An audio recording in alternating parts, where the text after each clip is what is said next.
July 1947.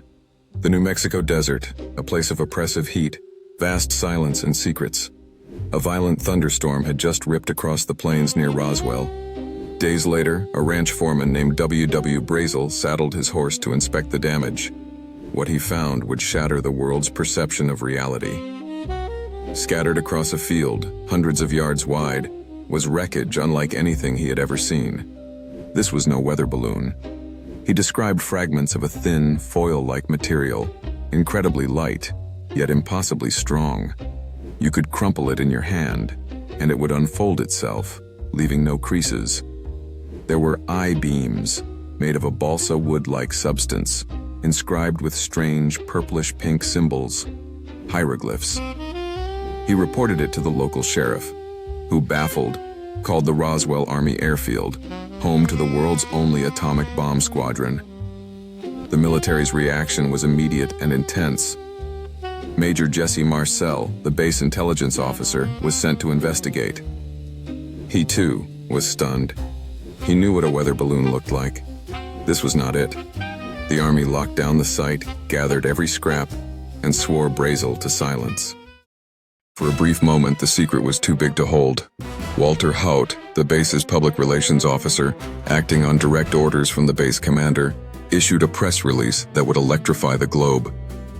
The headline screamed, "RAAF captures flying disc on ranch in Roswell region." It was official. The Army itself, the heroes of the war, had confirmed the recovery of a flying saucer. The world gasped. Was this first contact? Major Marcel was even ordered to pose for photos with the debris. But the sensation lasted less than 24 hours. The machine of secrecy slammed down, hard. General Ramey, a high-ranking official in Fort Worth, called an emergency press conference. He held up fragments of a standard tattered weather balloon and claimed the whole thing was a mistake.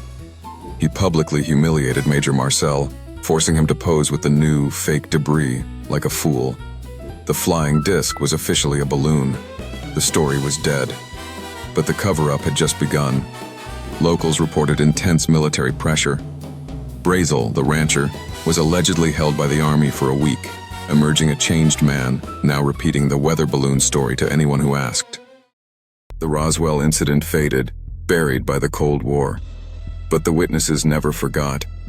Decades later, as the men involved reached the end of their lives, the stories resurfaced, more detailed and disturbing than ever. Jesse Marcel, no longer in the military, stated on record until his death, "It was not a weather balloon. It was not of this earth." But the story became darker. Whispers from others, like local funeral director Glenn Dennis, told of strange calls from the base hospital that day, asking about small, child-sized caskets and preservation techniques.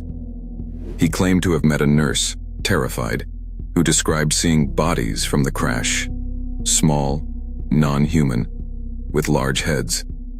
This nurse was reportedly transferred to England immediately and vanished.